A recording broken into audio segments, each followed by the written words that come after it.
Hello and welcome to SPMIS Academy. Today we will analyze important newspaper articles of 20th April 2023. Please note you can download the PDF version of today's newspaper analysis by clicking the link given in the comment section. This is the list of the topics that we will be covering from today's newspaper. The first article is about Global Buddhist Summit 2023, and this topic is important for essay writing, also important from GS paper 1 and GS paper 4 ethics and integrity point of view. So briefly थोड़े से factual informations देख लेते हैं and then will come to the current topic.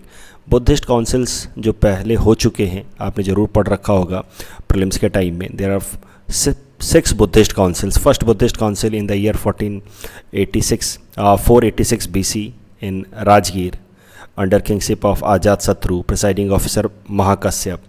The purpose was to preserve Buddhist teaching और इसका outcome था in the format of Pali Tripitaka of Buddhist literature. तो Tripitaka you know are the Buddhist literature. Second council लगभग 100 साल बाद 386 BC Vaishali में under king काल Ashok, presiding officer Sabakami, and that led to split of Buddhist order into Theravada and Mahasanghika. Third council 250 BC location Pataliputra under king Ashoka and presiding officer Mogliputra Tis. And major outcome was codification of Abhidhamb Pitak. And fourth council 72 AD location Kundal 1 King Kanishk and presiding officer Vasumitra. And outcome was final division between Mahayana and Hinayan Buddhism. और इसके अलावा 2 और Buddhist council हुए हैं recent times में. The Theravada Buddhist council in 1871 and Theravada Buddhist council in 1954. तो ये कुछ फैक्चुअल इन्फॉर्मेशन मैंने रिवाइज करा दिया उन स्टूडेंट्स के लिए जो अगले साल प्रीलिम्स की तैयारी कर रहे हैं. Now let us come to the current news. Government of India has now started first global Buddhist council और global Buddhist summit in New Delhi on April 20th. यानी कि आज के दिन एक नया तरीके का, आप ये नहीं कह सकते कि ये बुद्धिस्ट काउंसिल है इन दीज लाइंस कि ये 6 बुद्धिस्ट काउंसिल हो चुके हैं और ये 7वां बुद्धिस्ट काउंसिल है, ऐसा नहीं कह सकते. बट यू कैन से कि PM Modi has inaugurated first global Buddhist summit that started today. ये जो ग्लोबल बुद्धिस्ट समिट बुलाई गई है that has been conducted by Ministry of Culture in association with International Buddhist Confederation. Theme क्या है global Buddhist summit का जो India ने बुलाया है? Responses to contemporary challenges, philosophy to praxis. इसमें ये जो वर्ड है ना praxis, this is very important. इस पे ऐसे पूछा गया है, ये मार्क्स का कॉन्सेप्ट है, कार्ल मार्क्स का. Praxis means bringing practical application of theoretical या फिलोसॉफिकल नॉलेज. दिक्कत क्या है ये थीम समझिए और फिर आप समझेंगे कि मौजूदा चैलेंज क्या है. मौजूदा दिक्कत ये है कि फ़िलोसॉफिकल अंडरस्टैंडिंग तो सबकी है, मतलब there is a lot many philosophical understanding in the society कि मार्क्स ने क्या कहा था, बुद्धा ने क्या कहा था, प्लेटो ने क्या कहा था, सोक्रेटस ने क्या कहा था, जैनिज़्म की क्या फ़िलोसफी है. But the problem is that the philosophy is not getting reflected into practice में लाना थ्योरेटिकल नॉलेज को, उसी को कहा जाता है praxis, practical application of knowledge. तो यही मेन गोल है इस ग्लोबल बुद्धिस्ट समिट का जो भारत सरकार ने कन्वीन किया है कि जो भी फिलोसॉफिकल आइडियाज़ हैं खासकर बुद्धिज़्म के, उनको प्रैक्टिस में लाया जाए. The summit aims to enhance cultural and diplomatic relations with other countries. तो कहीं इंटरनेशनल रिलेशंस में आप लिख रहे हों इंडिया के efforts to strengthen its soft power, वहाँ पे आप कह सकते हैं कि हाल फिलहाल में इंडिया ने फर्स्ट ग्लोबल बुद्धिस्ट समिट बुलाई थी. It also marks the significance of importance of India in Buddhism आज Buddhism was born in India. आप मान सकते हैं मोटा मोटा कि Buddhism was born in India, क्योंकि बुद्धा ने तो इंडिया के अंदर ही इनलाइटनमेंट अटेन किया था. तो ये सब तो बेसिक फैक्चुअल चीज़ें हो गई. अभी ज़रा सा देखते हैं फ़िलॉसफ़ी के पर्सपेक्टिव से. तो ऐसे में कहाँ कहाँ फ़ायदा मिलेगा बुद्धा से और कहाँ कहाँ एथिक्स पेपर में इस्तेमाल हो सकता है बुद्धा की फ़िलोसफीज़, उनको ज़रा देखते हैं. लाइफ ऑफ बुद्धा, तो बेसिक फैक्चुअल चीज़ें तो आप जानते ही हैं. He was born to the king Suddhodana, was king of Shakyan republic in Lumbini. He was born in 6th century BC. अब थोड़ी सी चीज़ें देखिए जो बुद्धा की लाइफ से रिलेटेड हैं और इंटरेस्टिंग हैं. At the time of his birth as per Buddhist text a prophecy was given. तो मतलब एक भविष्यवाणी हुई थी उनके उस टाइम के जो भी प्रॉफिट्स होंगे उनके द्वारा, कि दिस बॉय सिद्धार्थ जिसका जन्म हुआ है, ये either he will become a powerful king और अ ग्रेट स्पिरिचुअल लीडर, दोनों में से कुछ एक होगा। या तो बहुत सर्वशक्तिशाली किंग बनेगा, योद्धा बनेगा, या तो फिर वर्ल्ड्स ग्रेटेस्ट फिलोसोफर बनेगा। ये भविष्यवाणी हुई उस टाइम की। अब उनके पिताजी Suddhodana, he was happy to hear कि उनका बेटा किंग बन सकता है, पावरफुल किंग बन सकता है। At the same time he was concern कि कहीं फिलोसोफर बन गया तो सारी कहानी उल्टी हो जाएगी। राइट आपके भी पापा चाहते होंगे कि आप IAS बनिए, ACS बनिए, राइट आपके मम्मी चाहती होंगी कि IAS बनिए, ACS बनिए।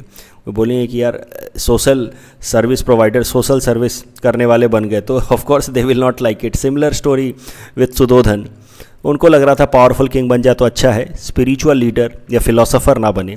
तो इस कारण से सुधोधन जी का जो डर था कि वो फिलोसोफर ना बने, उसको करने के लिए, इंश्योर कराने के लिए उन्होंने बुद्धा को पैलेस के अंदर ही कॉर्डोन कर दिया। बुद्धा जो उस टाइम में सिद्धार्थ नाम से जाने जा रहे हैं, बुद्धा तो वो बाद में जाने गए, उनको पैलेस में ही कॉर्डोन कर दिया गया। उनको दुनिया की सारी सुख सुविधाएं दी गई ताकि वो दुनिया के सारे लग्जरी में खो जाएं, क्योंकि जो इंसान लग्जरी में खोया होता है, दुनिया के फिजिकल या प्लेजर में खोया होता है, मटेरियल कार्नल प्लेजर में खोया होता है, वो कभी फिलोसोफर तो बन नहीं सकता।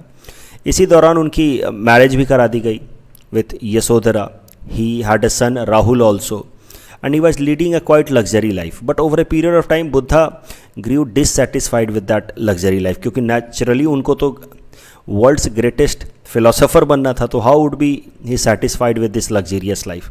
और एक दिन वो निकल पड़े अपने सारथी के साथ, और निकल करके उन्होंने पूरे अपने आसपास के राज्यों का सैर किया, और वहाँ पे उन्होंने 4 साइन देखे। ये सब तो आप जानते होंगे, बुद्धा के 4 साइन जो उन्होंने देखे: sign of a sick person, sign of an old age person, sign of death and sign of an ascetic person who was meditating। ये 4 साइन देखे और बुद्धा को रियलाइज़ हो गया कि इस फिजिकल मटेरियल वर्ल्ड में हमें कभी भी रियल हैप्पीनेस या कंटेंटमेंट नहीं मिल सकता। And then only Buddha decided to leave his palace for jungle, and he did Vanaprastha, जंगल की तरफ चल पड़े in order to practice meditation at the age of 29। और जंगल में उन्होंने फिर खूब सारी तपस्या करनी शुरू की। एक्सट्रीम एसेटिसिज्म प्रैक्टिस किया उन्होंने, भयंकर तपस्या की स्टार्टिंग के टाइम में, और इस कारण से उनकी जो सेहत है वो काफ़ी ख़राब होने लगी। He started to grow very weak. और उसी दौरान फिर एक मिल्क मेड आप कहिए, एक लेडी सुजाता, उन्होंने बुद्धा को खीर ऑफ़र किया, और ऑफ़र करते हुए उन्होंने बुद्धा से कहा कि वीणा की तार को इतना भी ना खींचिए कि वो टूट जाए, और इतना भी ढीला ना छोड़ें कि उससे आवाज़ ही ना निकले। तो indirectly she was hinting towards Buddha कि इतना भी एक्सट्रीम एसेटिसिज्म प्रैक्टिस मत कीजिए, have a balanced approach in life. और ये जब कहा सुजाता ने, और बुद्धा को जब खीर ऑफ़र किया तो बुद्धा ने खीर खाया, और उसके बाद उन्होंने मेडिटेशन तो कंटिन्यू किया, एसेटिसिज्म तो कंटिन्यू किया, एटोनमेंट तो कंटिन्यू किया, but with a moderate approach. और यहीं से बुद्धा ने अपने लाइफ में अडॉप्ट किया माध्यमिक मार्ग, द मिडिल पाथ। जैसे आप कहते हैं ना, एनीथिंग एक्सेसिव इज़ बैड, वही चीज़ सीखी बुद्धा ने फ्रॉम दिस पर्टिकुलर इंसिडेंट। और फिर 35 ईयर्स के एज में, फॉलोइंग माध्यमिक पाथ और Madhyamika Marga, on Vaisakh Purnima he attained enlightenment in Bodh Gaya. और उसके बाद he delivered his first sermon to his disciples at Sarnath. ये सब फैक्चुअल चीज़ें आप जानते हैं। तो बुद्धा की पहली जो लर्निंग थी वो थी माध्यमिक Marga. Madhyamika Marga is to avoid extremes of life. This is very similar to Aristotelian teaching of golden mean.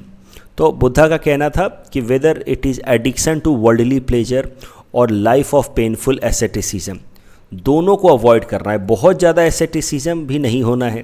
तो जैसे बुद्धा पहले वर्ल्डली प्लेजर में खोए थे, वो भी ठीक नहीं है, और बहुत ज़्यादा एसेटिसिज्म भी ठीक नहीं है। Have a balanced life. उसके अलावा जो दूसरा इंपॉर्टेंट टीचिंग बुद्धा ने दिया अपने डिसाइपल्स को, वो था अबाउट 4 नोबल ट्रुथ, 4 सच्चाई दुनिया की। और वो है, world is full of suffering. इस दुनिया में सिर्फ और सिर्फ सफरिंग है, इस दुनिया में सिर्फ और सिर्फ दुख है, इस मटेरियल वर्ल्ड में। अब आप सोचेंगे सर ये कैसे, हाउ बुद्धा मेंट और what Buddha meant when he said कि world is full of suffering.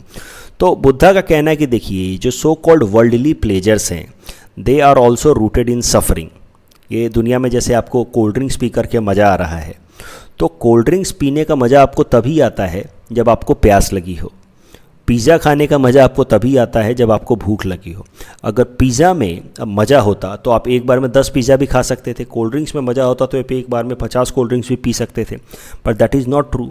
जब आपको भूख लगी हो, जब आपको प्यास लगी हो, तभी आपको खाना खाना अच्छा लगता है, तभी आपको कुछ कोल्ड ड्रिंक्स पीना अच्छा लगता है। So that means suffering in the format of भूख या प्यास, that is the root cause of such pleasures like cold drinks and all. तो दुनिया में जो सो कॉल्ड प्लेजर है उसके लिए भी पहले हमें सफरिंग से गुजरना होता है, कष्ट झेलना होता है। तो इस दुनिया में प्लेजर ढूंढना बेकार है, क्योंकि प्लेजर का रूट ही कॉज है सफरिंग। प्लेजर मिलेगा जब हम लोग पहले सफ़र करेंगे।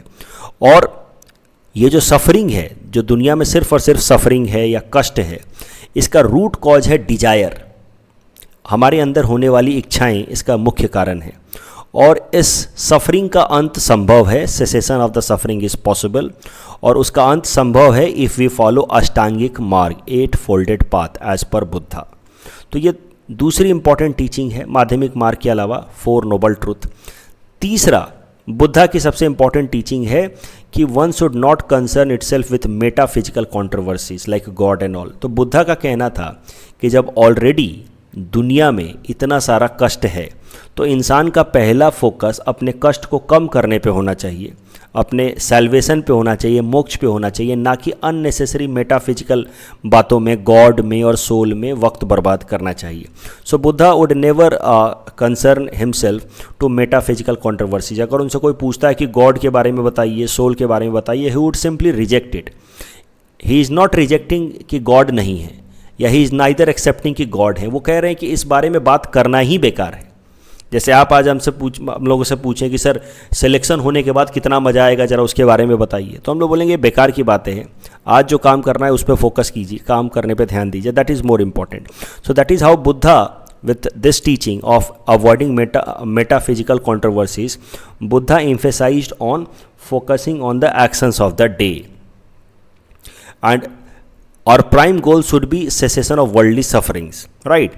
And this is possible only if we rise above the craving of worldly pleasure. So तभी संभव है जब हम ये 8 folded path अपनाएं, the right view, right intention, right speech, right action, right livelihood, right efforts, right concentration, right mindfulness, EMC² CS ऐसे करके कुछ एक्रोनिम बना करके इसको रट लीजिएगा। एक और बुद्धा की टीचिंग है जो ऐसे लिखने में काफ़ी मदद कर सकता है। ये स्टोरी है, इसको स्टोरी से जब शुरुआत करते हैं तो ऐसे हमेशा अच्छा होता है। तो ये स्टोरी आप समझिए। Buddha once asked a student if a person is struck by an arrow is it painful. तो स्टूडेंट ने जवाब दिया इट इज़ सर।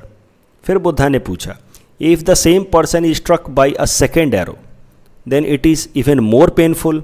तो स्टूडेंट ने जवाब दिया हाँ सर बिल्कुल, एक इंसान को दूसरी बार तीर लगेगा तो और तकलीफ होगी।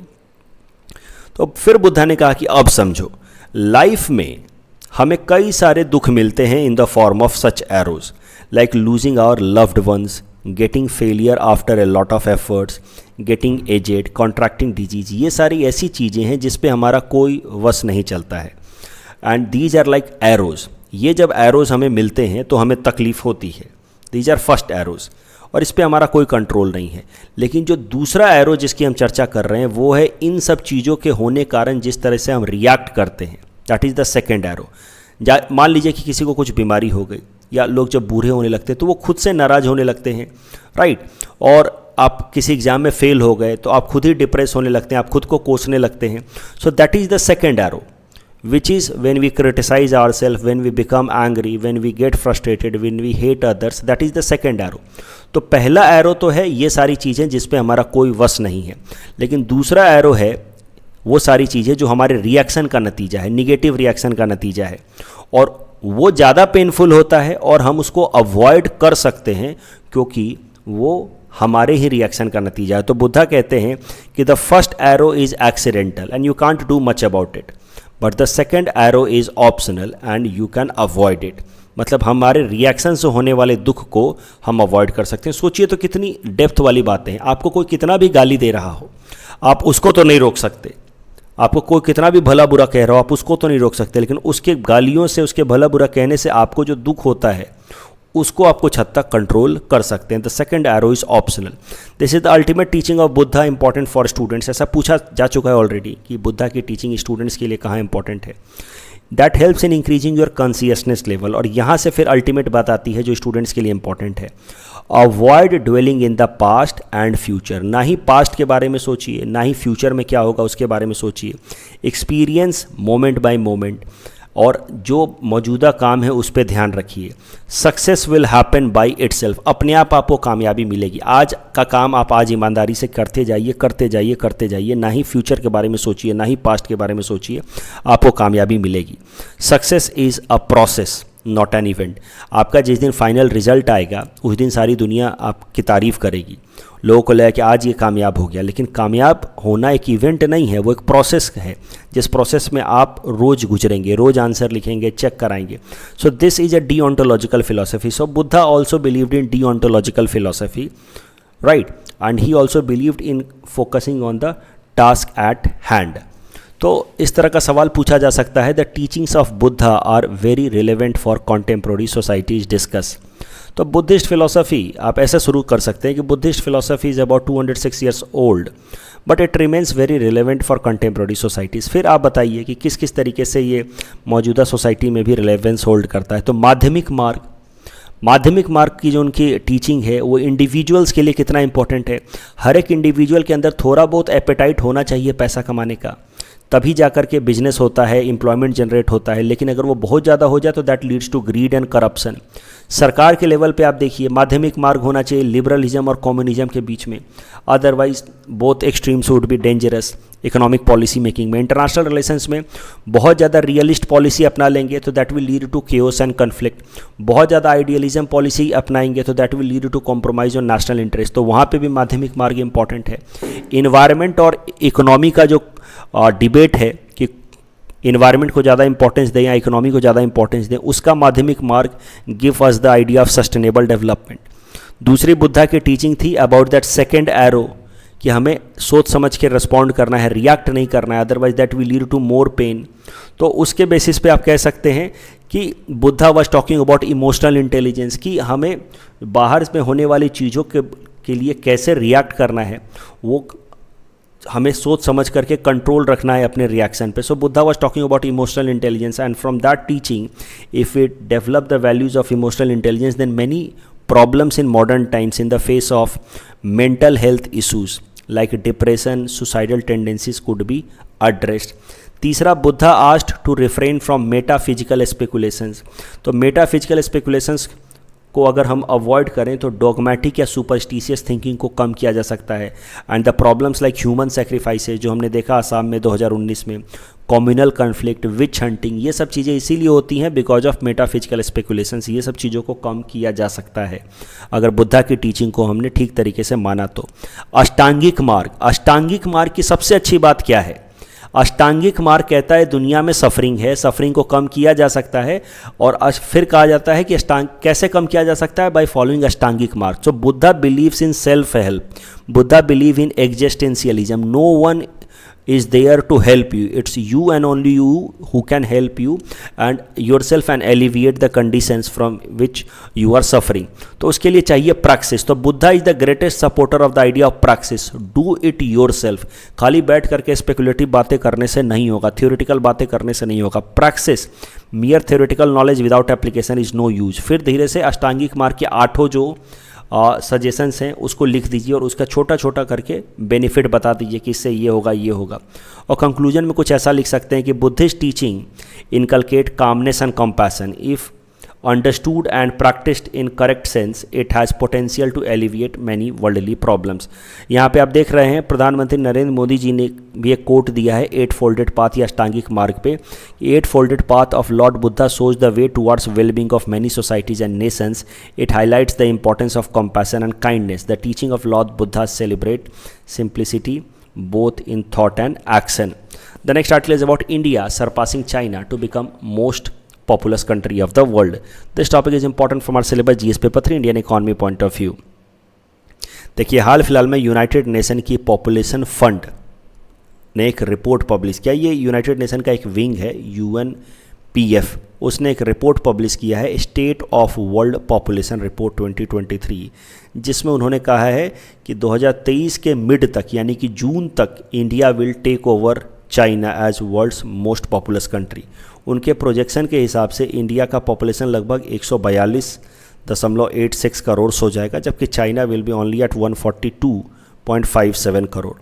तो दुनिया का सबसे पॉपुलस कंट्री हमारा देश भारत हो जाएगा, दूसरे नंबर पे होगा चाइना, और तीसरे नंबर पे ही US जो काफ़ी पीछे है, समवेयर क्लोज टू 34 करोड़ में।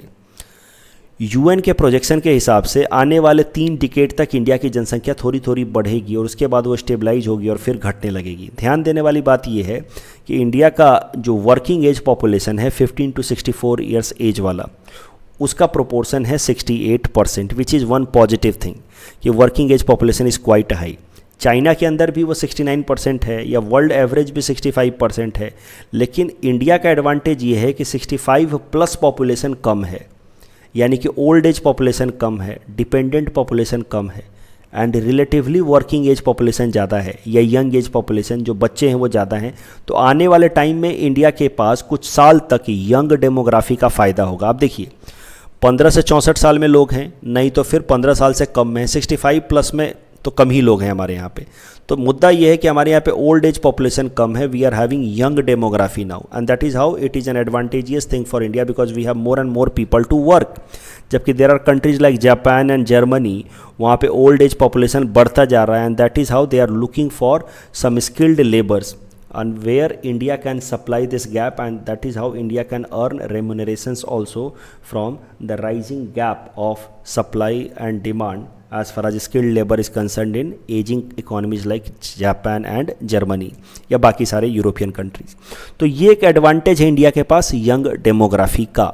लेकिन एकदम कॉमन सेंस वाली बात है, यंग डेमोग्राफी, जवान जनसंख्या से डायरेक्टली कोई फ़ायदा तो होगा नहीं जब तक वो जनसंख्या डेमोग्राफी पढ़ी लिखी ना हो, स्किलफुल ना हो, अच्छा हेल्थ ना हो, न्यूट्रिशन ना हो, प्रोडक्टिविटी ना हो, तब तक उस यंग डेमोग्राफी का कोई फ़ायदा नहीं। यंग डेमोग्राफी है लेकिन वो हेल्थ एजुकेशन स्किल नहीं है, तो वही डेमोग्राफी डिजास्टर बन सकता है, क्योंकि यंग लोगों को जब नौकरियां नहीं मिलेंगी तो वो क्या करेंगे, अलग अलग जगहों पे प्रोटेस्ट करेंगे, they will resort to criminal activities, and that is how the young demography is a boon, at the same time it can be a bane or a disaster also। इसी रिपोर्ट में ये भी suggest किया है, अब पता नहीं है कितना फेयर सजेशन है, लेकिन उन्होंने सजेस्ट जरूर किया है इस रिपोर्ट में कि इंडिया को फैमिली प्लानिंग मेथड पे बहुत ज़्यादा एम्फेसाइज नहीं करना चाहिए, otherwise it will lead to gender based discrimination and sex selective elimination of girl child. ये एक प्रॉब्लम होगी। बहुत ज़्यादा आप पॉपुलेशन कंट्रोल पे, फैमिली प्लानिंग पे फोकस करोगे कि एक ही बच्चा हो तो ज़्यादा अच्छा, इस तरह की पॉपुलराइज करोगे चीज़ें, तो प्रॉब्लम क्या होगी कि गर्ल चाइल्ड का सेलेक्टिव एलिमिनेशन होगा। अभी इंडिया के लिए कंसर्न क्या है? फ़ायदे तो हमने देख लिए, यंग पॉपुलेशन है, दुनिया की सबसे बड़ी जनसंख्या वाला देश बन रहा है हमारा, तो यानी कि उतना ज़्यादा जनसंख्या तो उतना ज़्यादा डिमांड भी हम क्रिएट करेंगे, जब डिमांड क्रिएट करेंगे तो इकोनॉमी के लिए उतनी अपॉर्चुनिटी भी है। सो this is an opportunity for India. High population can be an opportunity, but that opportunity is coming up with a challenge. इतने सारे लोगों का basic quality of life maintain कर पाना कठिन होगा। इतने सारे लोगों को अगर हमने स्किल नहीं दिया तो फिर क्या होगा, वो यंग पॉपुलेशन होने के बाद भी एम्प्लॉयमेंट एब्जॉर्ब नहीं हो पाएंगे एम्प्लॉयमेंट सेक्टर में, और जब वो एब्जॉर्ब नहीं हो पाएंगे तो यंग होने के बावजूद भी they won't be able to contribute to the economy. और प्रॉब्लम क्या है कि अगर आज हमने स्किल नहीं किया लोगों को, आज उनको एजुकेटेड नहीं किया, तो over a period of time धीरे धीरे हमारा तो पॉपुलेशन हमारा भी स्टैग्नेट हो रहा है। तो आने वाले टाइम में हमारी जनसंख्या भी ओल्ड एज बनेगी, जैसे आज जर्मनी, जापान या चाइना में हो रहा है। और आज के टाइम के जो यूथ हैं वो लो स्किल या लो हेल्थ के कारण कंट्रीब्यूट नहीं कर पाए, और फ्यूचर में जब हम सब बूढ़े होंगे तब तक ओल्ड एज जनसंख्या बढ़ने लगेगी और यंग एज रिलेटिवली कम होगा। तो उस देश में India will also face a problem of inverted demographic structure. You see, inverted demography, ये है चाइना का इन्वर्टेड डेमोग्राफिक स्ट्रक्चर। 2047 तक चाइना की क्या हालत होगी? जो ओल्ड एज लोग हैं उनकी संख्या ज़्यादा होगी, 80, 70, 60 साल वाले लोगों की जनसंख्या ज़्यादा है, यंग एज लोगों की जनसंख्या कम है। 2047 तक इंडिया की भी हालत कुछ ऐसी ही होगी। एवरेज एज जो है वो 45 के आसपास चला जाएगा। ओल्ड एज लोगों की जनसंख्या बढ़ेगी। और आज के डेट में अगर यंग एज लोगों ने काम नहीं किया और बहुत ज़्यादा रिसोर्स प्रोड्यूस नहीं किया तो फ्यूचर में हमारा भी जो यंग डेमोग्राफी का एडवांटेज है that will be lost. Our demography will also age, our population will also age, and in that case India will face bigger problems as compare to the problems faced by countries like China, Japan और Germany now. तो यही इसी basis पे ये सवाल दिया है हमने, India's demographic dividend may soon turn to demographic disaster in absence of proper education, skilling and employment opportunities. Examine. जो कुछ भी हो सकता है, देखिए ये डेफिनेशन रट लीजिएगा, डेमोग्राफिक डिविडेंड पे सवाल आएगा इकोनॉमिक्स में। तो डेमोग्राफिक डिविडेंड क्या होता है, यूएनपीएफ का ये डेफिनेशन रट लीजिएगा। जो बातें मैंने बताई थी वो सब ध्यान रखिएगा। डेटा यहाँ इंपॉर्टेंट है। यहाँ LFPR से मेरा मतलब है लो फीमेल पार्टिसिपेशन रेट, ठीक है। Overall employment low, it's not just low female participation rate, it's about working population में जो लेबर फोर्स पार्टिसिपेशन रेट है। LFPR labour force participation rate is only 40% के आसपास। लेबर फोर्स पार्टिसिपेशन रेट मतलब जो working age population है 15 से 64 साल वाले लोग, उसमें से कितने लोग या तो काम कर रहे हैं नहीं तो काम ढूंढ रहे हैं। तो आप सोचिए यंग डेमोग्राफी का क्या फ़ायदा जब यंग डेमोग्राफी में सिर्फ 40% लोग ही काम कर रहे हैं। ये वही बात होगी कि आपकी कार जो है उसमें 1000 सीसी का इंजन लगा है लेकिन वो बस 40% ही एफिशिएंसी पे काम कर रहा है। That is the problem. तो ये सारा हिंट्स मैंने दे रखा है, आप इस सवाल को खुद से कीजिए, ज़रूरत पड़े तो हिंट्स पढ़िए, फिर इसका सवाल को अटेम्प्ट कीजिए। The next article is about WTO panel rules against India and this topic is important from our syllabus GS paper 3 Indian economy point of view. WTO के बारे में तो आप सब जानते ही हैं, बट फिर भी मैं बेसिक रिवाइज करा देता हूँ फॉर न्यू स्टूडेंट्स कि दुनिया का इकलौता ग्लोबल इंटरनेशनल ऑर्गेनाइजेशन है that frame rules with respect to international trade amongst the nations. तो दुनिया भर के देशों में ट्रेड से रिलेटेड क्या नियम होंगे वो फ्रेम होता है WTO में। It was established on 1 January 1995 and its headquarter is in Geneva, Switzerland. तो WTO के अंदर मेनली जो दो बॉडीज़ हैं वो हैं ministerial conference and appellate body. These two structures या institutions together create WTO। Ministerial conference में दुनिया भर के जितने भी मेंबर कंट्री हैं WTO के, उनके रिप्रेजेंटेटिव्स या उनके मिनिस्टर्स जाकर के मुलाकात करते हैं और फिर इस मिनिस्ट्रियल कॉन्फ्रेंस में ये लोग ट्रेड रिलेटेड नॉर्म्स या रूल्स बनाते हैं। एक बार जब रूल बन गया WTO में एट मिनिस्ट्रियल कॉन्फ्रेंस, हर 2 साल में एक बार होता है। 12th मिनिस्ट्रियल कॉन्फ्रेंस इसी साल हुआ है, इसी साल मतलब 2022 में हुआ है जिनेवा में। तो हर 2 साल पे होता है। 12th मिनिस्ट्रियल कॉन्फ्रेंस 2022 जिनेवा में हुआ है। वहाँ पे दुनिया भर के जो मेंबर कंट्रीज हैं WTO के, उनके रिप्रेजेंटेटिव्स मिलते हैं और फिर ट्रेड रिलेटेड नॉर्म्स बनाते हैं। एक बार जब ट्रेड रिलेटेड नॉर्म्स बन जाता है तो फिर अगर दुनिया का कोई भी देश उस नॉर्म को वायलेट करता है तो कोई दूसरा मेंबर कंट्री उस वायलेटिंग कंट्री के खिलाफ जाकर के इस एपिलेट बॉडी में कंप्लेन कर सकता है और एपिलेट बॉडी फिर फैसला सुनाती है on the basis of facts. तो आप कह सकते हैं कि ministerial conference is like a legislative body and appellate body is like a adjudicatory body या जुडिशियरी।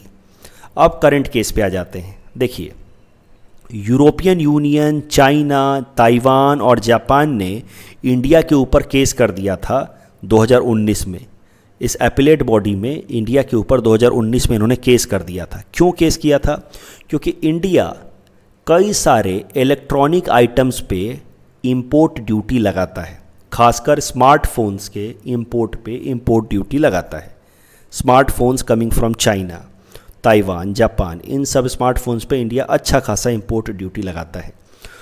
इन देशों ने कंप्लेन किया WTO में 2019 में कि such import tariffs put by India on smartphone and other electronic items is in violation of 1996 information technology agreement. तो 1996 में एक एग्रीमेंट साइन हुआ था, ITA एग्रीमेंट, और अब ये देश कह रहे हैं कि इंडिया उस ITA एग्रीमेंट को वायलेट कर रहा है when it puts a lot of import tariff on such products. India defence में क्या कह रहा है कि देखिए जब 1996 में हमने ये एग्रीमेंट साइन किया था। उस टाइम में तो स्मार्टफोन था भी नहीं, स्मार्टफोन तो बाद में आया है। तो that is how smartphone and another electronic items जिस पे हम इंपोर्ट टैरिफ्स लगा रहे हैं, उनके लिए अलग से ITA रूल्स होने चाहिए, जिसको हम कह रहे हैं ITA 2। और ITA 2 का इंडिया सिग्नेटरी है नहीं, क्योंकि 1996 में जब हमने साइन किया था तब तक स्मार्टफोन्स नहीं थे।